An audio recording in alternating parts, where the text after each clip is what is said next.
আজ রবিবার, সপ্তাহে একটা দিন মাথায় একটু শ্যাম্পু করে চান করি। দেখতেই পাচ্ছ সবে চান করে উঠেছি, মাথাটাতে এখনও কিন্তু আঁচড়ানো হয়নি।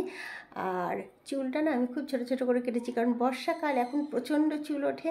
আর আমার হাতটা না, এই দুটো হাতই এত ব্যথা, যেন চুলের এপাশে এরকম নিতে পারি না। লম্বা চুল হয়ে গেলে আঁচড়াতেও পারি না, চুল সামলানোই হচ্ছে কষ্টকর। যাই হোক, চুল লম্বা হয়ে যায়, বছরে দুবার করে আমি কাটি। তাই এবারে হাজব্যান্ড চলে যাওয়ার পরে আর চুল টুল আমার কাটা হয়নি, কিন্তু পারছিলাম না চুল নিয়ে। একদম চুলটা বড় হলে খুব অস্বস্তি লাগে। আর যাদের বয়স হয়ে যায় না, বয়সকালে চুলটা রাখতে নেই, চুল রাখতে নেই, আর শাড়ির বোঝাও বইতে নেই, তখন ড্রেসও হালকা করো, মাথাও হালকা করো। তো সেই জন্য চুলটাও কেটে ফেলেছি, দেখতেই পাচ্ছ।